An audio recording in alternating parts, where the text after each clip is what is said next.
All right, so we're going to be talking about distance today in self-defense scenario and in a sparring scenario. So maybe scoot back a little bit.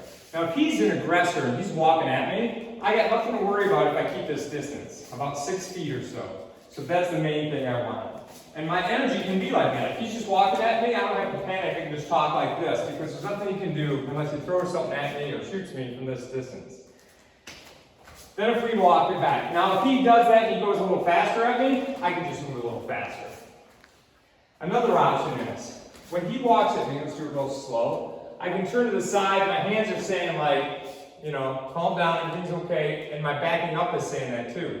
So I don't have to say that with my mouth, which might agitate him, like telling him to calm down. I just walk back and I do this, like I'm not a threat. But I'm keeping 6 feet distance so that he can't do anything to me. If we're doing that, and he throws a punch at me, I can just back off. So I don't have to engage the punch, which is my best odds of not getting hit, right? If he walks in again, I can do this. I can settle him down. Now what? There's 3 things I'm doing. I'm keeping my head away from his headbutt.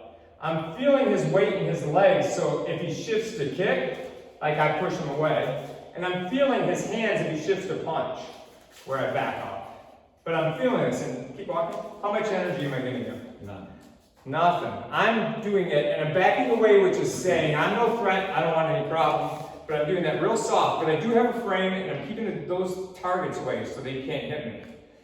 If he comes in again, I can firm that up. And there's a couple other things I can do. I can do this and put my fingers in the throat, just this soft like that, to make him back up.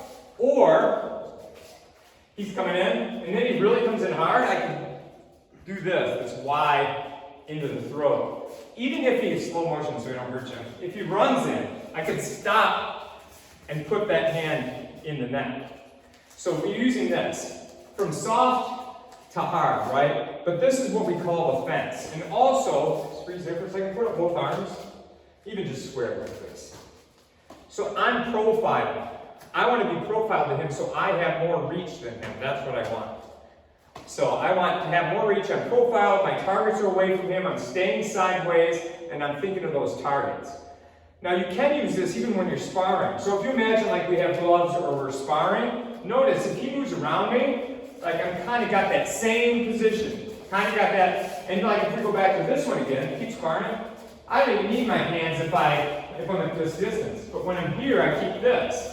I keep that, right? Or if he comes in, the version would be the jab, which is like this. So those are just some ideas of how to keep the distance and use what we call the fence.